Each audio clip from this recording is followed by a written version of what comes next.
I'm Renuka Prasad, and I'm the Honorary Secretary of the Indian Cancer Society, Delhi branch.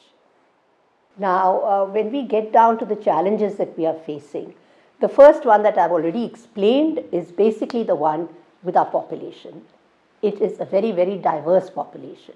So trying to get everybody on the same page is a very difficult task. The second is about the infrastructure. The infrastructure throughout the country is not the same everywhere. If the machines are there in the urban areas, well, they're completely missing out there. And the biggest challenge that we have is the timely interventions that can take place because of our own ways of moving around in the remote areas. Reaching the remote areas is not an easy task. And the biggest challenge are the financial ones. Where do the people have the money to be able to go to a private clinic for treatment? They are all dependent on the government, especially the people, our farmers and the lower income group people.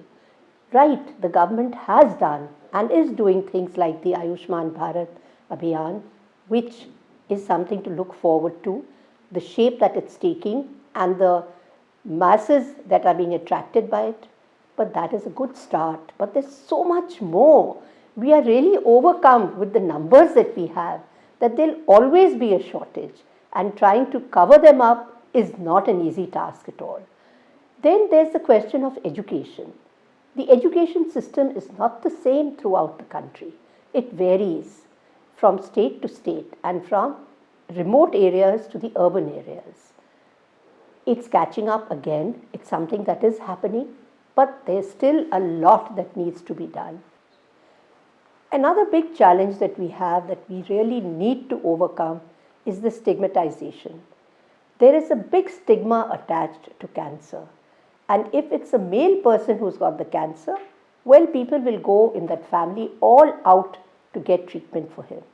But if it's a woman or the lady of the house who's got it, well, that kind of a gender bias still exists and the woman is neglected. And one feels, why should the family income go towards treating her? It's to go to the male counterpart and not to the females. That is a very big challenge that we've got.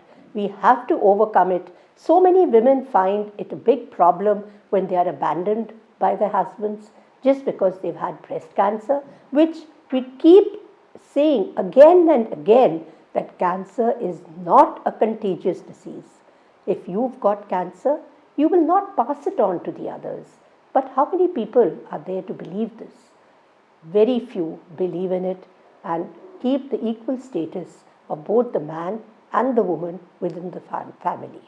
Especially the NGOs, the non-government organizations. They have to address this issue in a very big manner. And this is basically overcome with support groups.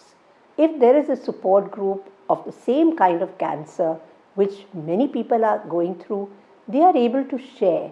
They're able to share with the peer group what are the problems that they faced, how they have overcome them, and provide them that emotional support. Indian Cancer Society set up its first support center way back in 1990-91, when it was an unheard of thing in India, that you could admit that you've had cancer and you know a lot about the treatment options that have been meted out to you and how you have dealt with them. So as a first-hand knowledge, the support group structure is the one that provides you the emotional support, which is able to, stabilize your mental outlook. Somehow you don't go that route of trying to be an outcast, trying to become a recluse, trying to become a stigma within the family. The myths are overcome here because the truths and the myths are spelled out to these people, especially the family members who are the caretakers. And it is important for them to know. And this is addressed not only on a one-to-one basis, but also through hospital visits, where you meet the hospital patients who are there in hospital and are able to advise them and their caregivers who are looking after them. You are able to talk all about your healthy diet, about maintaining a good lifestyle, getting back to the road that you once lived, and that it is not a death sentence. There is life after cancer, and there are no doubts about that. What is the need of the hour is actually the PPP which is happening these days, the public private partnership. It goes a long way in trying to cover issues which the private does not have the way of doing it. The public needs to be informed, and the government helps in trying to garner the resources to putting it all together. The private players are the ones who have the money in their hands. And with that money, there is so much that can be done if guided by the government to be able to do this. You find that there in recreational places where parks have come up, which are being maintained by in association with the PPP. You find that happening in the healthcare system, and we hope and pray that such PPP partnerships come up in a much bigger way in the healthcare system. There's so much that they can take care of, especially when we talk about the remote areas where education is a problem, where the awareness generated is much less.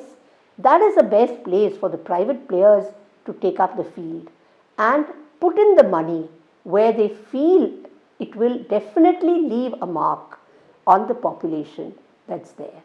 So I think that's what we need to do today. Go for the PPPs as far as we can.